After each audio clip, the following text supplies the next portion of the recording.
भाई कान खोल के सुन, मंदिर पे हमला हुआ, पानी का वक्त है अब। बांग्लादेश में बोलिए, चुप रहो, बदतमीजी मत करिए। दोस्तों नमस्कार, आप देख रहे हैं एपी के डिबेट। आज भी संभल की चर्चा खत्म नहीं हो रही है।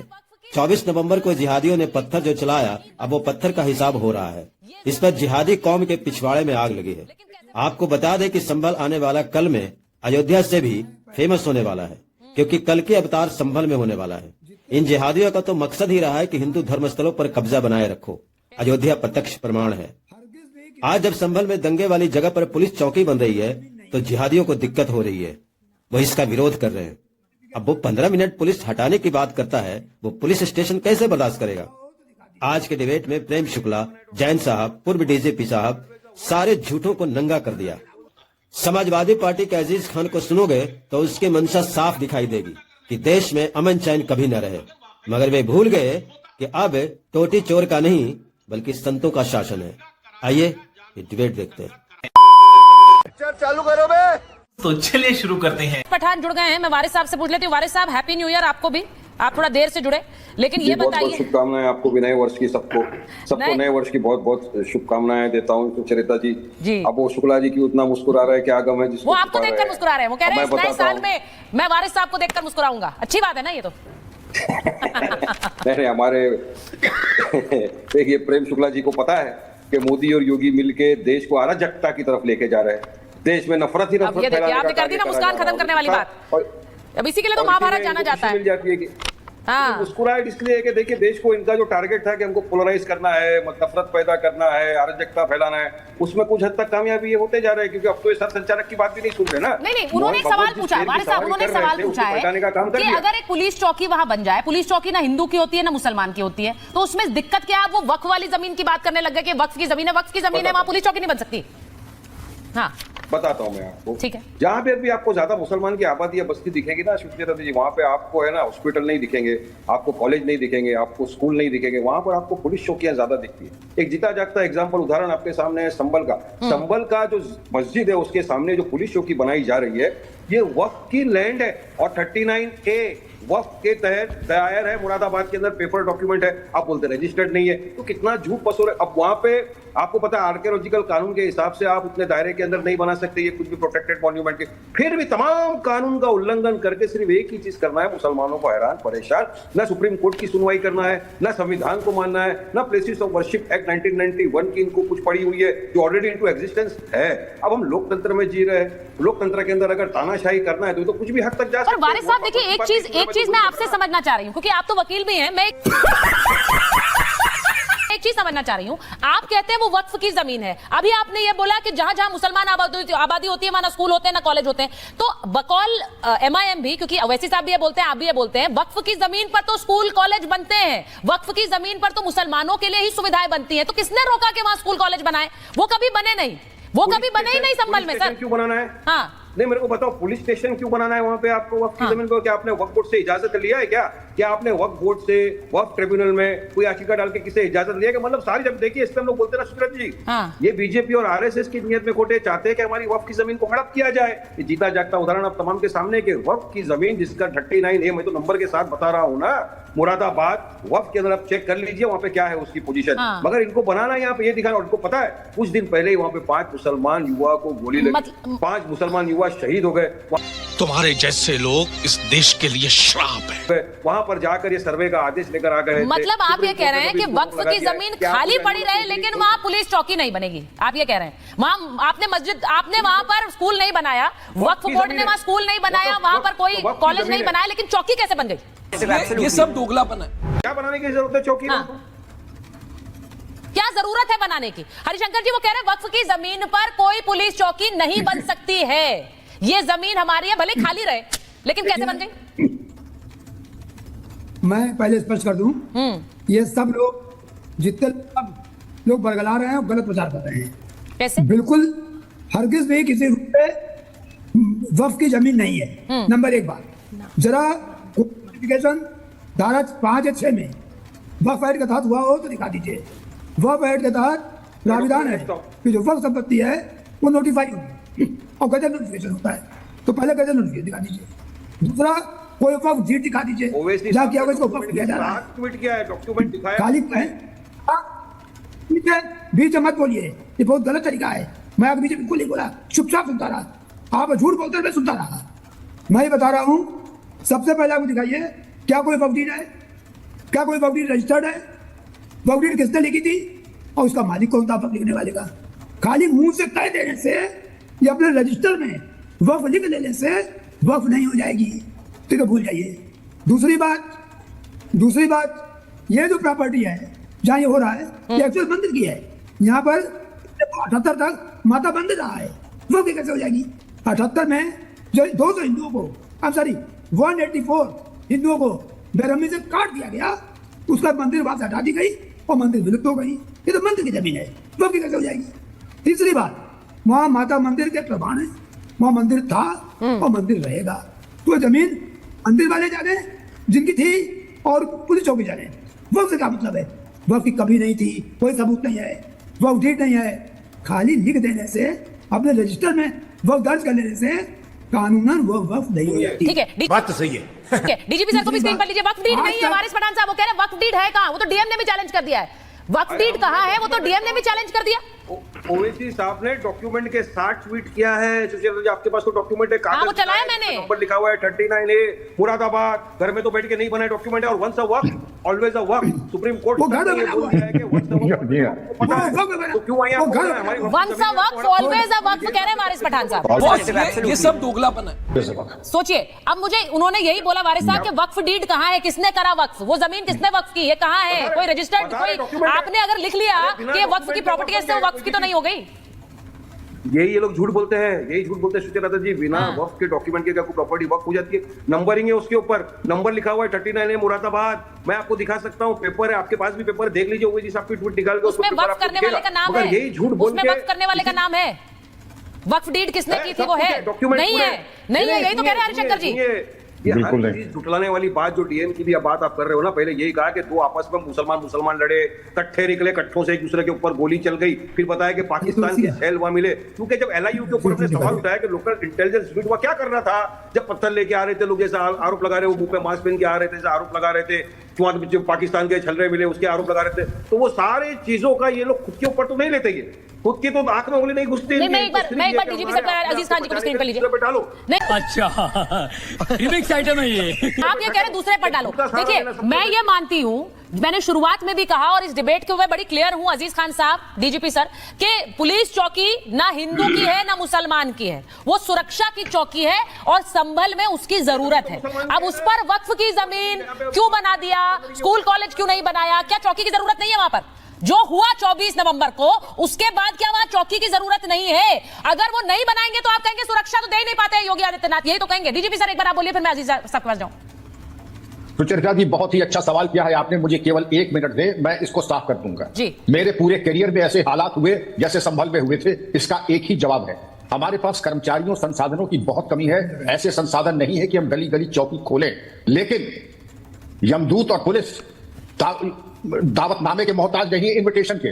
जब जरूरत पड़ेगी तो हम पहुंच जाएंगे, जमीन किसी की भी होगी, पब्लिक इंटरेस्ट में हम उसको एक्वायर करेंगे, चौकी खुलेगी, वॉच टावर बनेंगे, कुआं भी खुलेगा वहां पर पुलिस कर्मियों के लिए। और रही बात जमीन के मालिकाना हक की, जिलाधिकारी जो चीफ रेवेन्यू ऑफिसर जिले का है, उसका पक्ष सर्वाधिक मान्यता प्राप्त होता है। हम भी दावा कर दें, कोई भी, प्रेम शुक्ला जी दावा कर दें, जैन साहब दावा कर दें, वारिस पठान साहब ये माने नहीं रखता है। अगर आपको मतभेद है डीएम से तो कोर्ट से जाकर के स्टे ले आइए, ये कानूनी, आरोप प्रत्यारोप से तो काम नहीं चलेगा। अब रही बात आती है चौकी की, कौन चाहता कि थाने हट जाए, चौकी हट जाए? लोग चाहते हैं अपने घर के दे रहे हैं कि आप हमारे घर में चौकी खोल दीजिए, हम निःशुल्क आपको बिजली देंगे, हम निःशुल्क आपको प्रेमिसेस देंगे, फर्नीचर देंगे। यहां सरकार चौकी बना रही है और उससे आपत्ति है। और यहां पर जो प्रोटेक्टेड मॉन्यूमेंट है, जहां इतना बड़ा हादसा हो गया, सुरक्षा के दृष्टिकोण से अगर चौकी बन रही है, आपत्ति किसको है? जिसकी नियत में खोट हो और जिसकी नियत में, और जो सोचता कि पुलिस की मौजूदगी से हमारे मंसूबे पूरे नहीं होंगे, तो जाहिर है उनको तो तकलीफ होगी ही। अगर आपके मन में किसी तरह का कोई षड्यंत्र नहीं है, कोई कुचक्र नहीं है, तो आप स्वागत करेंगे। पुलिस तो आपकी खिदमत के लिए है, आपकी हिफाजत के लिए है, और आपको इसका इस्तेकबाल करना चाहिए, इसका स्वागत करना चाहिए। वो न करके आप विरोध कर रहे हैं कि डीएम झूठ बोल रहे हैं। डीएम के पास जो अभिलेख है वो गलत है। डीएम क्यों कहेंगे? डीएम तो निष्पक्ष है और डीएम जो कह रहे हैं हम सबकी मान्यता, कानून भी इस बात को कहता सुचरिता जी कि जो डीएम कह रहा है वो लास्ट वर्ड है और उससे अगर आपको विरोध हो आप जाकर के न्यायालय में स्टे ले लीजिए, लेकिन वो आप लेंगे नहीं, आरोप प्रत्यारोप। और हम कहते हैं एक बार मान लीजिए जैसे हम आपको, मैं जिले में था एसएसपी, वहां भी ऐसी ही बात आई, दंगा हुआ तो चौकी तो भाई खुलेगी, जमीन किसी की भी हो, हम बाद में एक्वायर करा लें तो क्या, हम एक्वायर करा लेंगे, हम सरकार से एक्वायर करा लेंगे और एक्वायर करा करके चौकी खुलेगी। हमें सेवा का मौका अगर आपने दिया है, एक बार हमारे ऊपर आपने बम फेंका है, ग्रेनेड फेंका है, गोली चलाई है, तो इसका माकूल जवाब देना शासन और पुलिस तंत्र को अच्छी तरीके से मालूम है। ये बड़ी अच्छी बात कही आप। और जिनको 5 शहीद कहा जा रहा है, मुझे सख्त आपत्ति है, जांच हो जाने दें, ये बाद में मालूम पड़ेगा ये शहीद थे ये क्या थे। इसके बारे में पहले ही शहीद और उनके बारे में वो राहत राशि के चेक जो बांटे जा रहे हैं, ये पूरी तरीके से अजीज साहब की पार्टी बांट रही है, सख्त आपत्ति है सर। अजीज साहब की पार्टी बांट रही थी वो चेक, अब आपने सुन लिया अजीज खान साहब, डीजीपी सर तो कह रहे हैं कि वो चेक बांटे जा रहे हैं, हमें ये भी नहीं पता है वो शहीद थे कि नहीं, क्योंकि वो पूरी जांच होने दीजिए। आपकी नेता, आपकी सांसद इकरा हसन कह रही है हम लोकतंत्र में, तानाशाही में नहीं। पुलिस थाना बनना तानाशाही कब से हो गया सर? देखिए सुचरिता जी, जो मैं सुन पा रहा हूं और जो हालात पैदा है, पुलिस चौकी बनाना बिल्कुल गलत नहीं है। डीजीपी सर ने बिल्कुल बात सही कही कि पुलिस चौकी बनाया जाता है लोगों की सुरक्षा के लिए और बनना भी चाहिए, लेकिन कभी कभी नियत में खोट होता है, मकसद गलत होता है। वहां पर जो पुलिस चौकी बनाई जा रही है वहां पर एक डर का माहौल पैदा करने की कोशिश, तुम्हारी खोपड़ी में भेजा है कि भजिया है। और अगर वाकई में इंटेंशन ठीक होता तो वहां पर दंगा नहीं होता, क्योंकि दंगा कराया गया, जानबूझ करके दंगा कराया गया। पुलिस चौकी से दंगा नहीं रुकने वाला। जब आदमी की नियत में खोट हो तो उससे दंगा नहीं रुक सकता है कि वहां पुलिस बैठी रही हो दंगा नहीं होगा। एक बात आप समझिए, क्योंकि कहीं ना कहीं सरकार की नियत में खोट है, वो वहां पर दुर्विकरण करके पूरे देश में, पूरे प्रदेश में माहौल को खराब करना चाहती है। और अगर वाकई में पुलिस चौकी बनाने से क्राइम रुक जाए तो उत्तर प्रदेश का अखबार उठा लीजिए या पूरे देश का अखबार, आप देखिए ना, एक लाइन से डीजीपी सर तो उत्तर प्रदेश में रहते हैं, देखिए किस तरह क्राइम होता है, किस तरह यहां पर हत्याएं होती हैं, किस तरह बलात्कार हो रहा है, किस तरह कानून की धज्जियां उड़ रही है। अब अखबार देखने पता चल जाएगा। यही पुलिस है, कस्टोडियल डेथ इतने बड़े लेवल पे हो रहा है। यही विकासनगर में आप देखिए किस तरह अमन गौतम को किस तरह उसका कस्टोडियल डेथ हुआ, किस तरह मोहित पांडे को पकड़ ली पुलिस ने और पकड़ करके उसकी हत्या कर दी गई।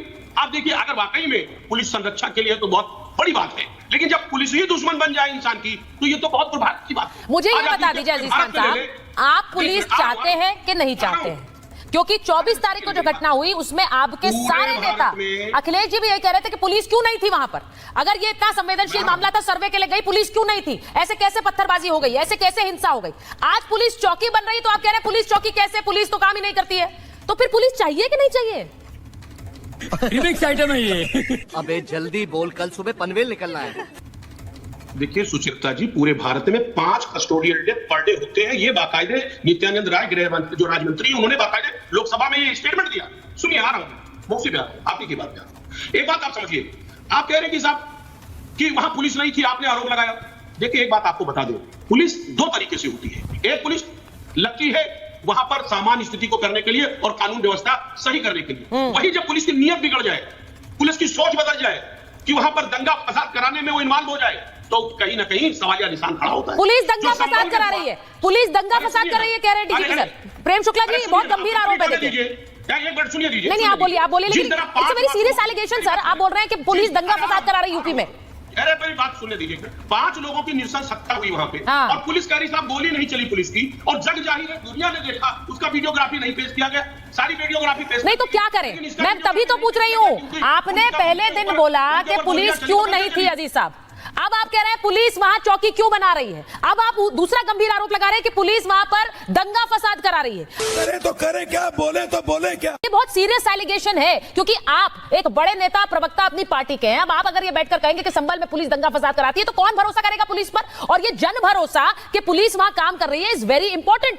मैं एक बार डीजीपी सर एक जल्दी से बोले, क्योंकि मैं वारिस साहब से भी इसी से जुड़ा एक सवाल पूछना चाहती हूं। प्रेम शुक्ला जी, ये बड़ा गंभीर एलिगेशन आपकी पार्टी पर, क्योंकि पुलिस वहां पर काम नहीं कर रही है और सरकार उसे दंगा फसाद के लिए इस्तेमाल कर रही है। प्रेम शुक्ला जी, पहले आपसे पूछ लेती हूं, फिर डीजीपी सर। इससे बड़ा सफेद झूठ क्या हो सकता है? पुलिस ने दंगा फसाद के किस आधार पर कहा जा रहा है?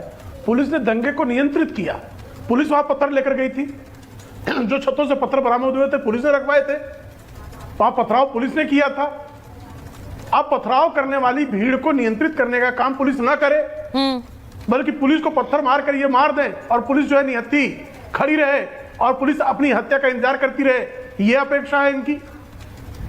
भाई अभी वहां न्यायिक जांच आयोग की रिपोर्ट आनी बाकी है कि दोषी कौन है, किसने दंगे शुरू किए, उसके पहले ये जजमेंट पास कर दे रहे हैं। तो ये इसी तरह से इरादा साफ तौर पर बता रहा है कि दंगाइयों के समर्थक, और आपको तो ध्यान होगा श्री राम जन्मभूमि में आतंकी हमला किया गया और समाजवादी पार्टी की श्रीमान अखिलेश यादव की सरकार ने आतंकवादियों को उनका मजहब चूंकि मुसलमान था इस आधार पर रिहा कर दिया। बाप रे, ये तो धोती खोल रहा कि भाई मुसलमानों को तो आतंकवाद फैलाने का अधिकार है, इनको जेल रहने की क्या जरूरत है। और हाई कोर्ट ने इनको फटकार लगाई, उसके बेशर्मी के उसके बावजूद भी किस बेशर्मी के साथ ये आतंकवादियों दंगाइयों का समर्थन कर रहे हैं। समाजवादी पार्टी लगातार दंगाइयों के, आतंकवादियों के, अपराधियों के समर्थन में कैसे खड़ा होती है, इसका बीभत्स प्रदर्शन आपके चैनल पर भी हो रहा है। मैं एक इंपॉर्टेंट सवाल वारिस साहब आपसे पूछ रही हूं। बीजेपी का आरोप यह है, मैं आ रही हूं, जवाब साहब आ रही हूं मैं। वारिस साहब, एक बीजेपी का आरोप यह है कि दोनों ओवैसी भाई पुलिस को हटाने के समर्थक ही रहते हैं। छोटे वाले कहते हैं 15 मिनट पुलिस हटा दो, बड़े वाले कह रहे हैं पूरी पुलिस चौकी हटा दो। ये क्या हो रहा है? मैं आऊंगा। बीजेपी के कुछ नेताओं ने कहा था कि हमको 15 मिनट नहीं 5 मिनट दे दो। एक नेता हमारी लेडी थी, उन्होंने कहा था बीजेपी के कि हमको 3 मिनट दे दो। बीजेपी के एक नेता ने कहा था मस्जिद में घुस घुस के मारेंगे मुसलमानों को। तो ये बीजेपी के नेताओं की अगर मैं लिस्ट निकालूंगा तो सोच रहे थे अपने को 2 घंटे का डिबेट करना पड़ेगा। ये सब दोगलापन है। नंबर 2 पे डीजीपी साहब ने कहा कि इंसान लोगों की सुरक्षा के लिए पुलिस चौकी बहुत जरूरी है। मतलब अब तक लोग वहां पे सुरक्षित नहीं थे। 10 साल से मोदी की सरकार है, मोदी की सरकार में लोग सुरक्षित नहीं थे। योगी जी वहां पर 5 साल से मुख्यमंत्री है, उनकी सरकार थी, सत्ता थी, लोग सुरक्षित नहीं थे। मतलब पुलिस की फेलियर की वजह से 5 मुसलमान युवाओं की जान चले गई। मानिए मेरी बात को, डीजीपी साहब इस बात का एंडोर्समेंट करते हैं, हाँ या ना बोलिए। मतलब आपकी सुरक्षा की फेलियर की वजह से, आपके एलआईयू की फेलियर की वजह से संभल के अंदर 5 मुसलमानों को, गोली कब मारने का अधिकार कब होता है, आपको डीजीपी रह चुका, आपने इस तरह के काफी सिचुएशन को कंट्रोल में किया होगा। अभी बिहार में भी हमने देखा बीपीएससी के स्टूडेंट जब रस्ते पे थे तो पुलिस ने लाठीचार्ज किया, वाटर कैनन चलाए या डायरेक्ट गोली मार दी?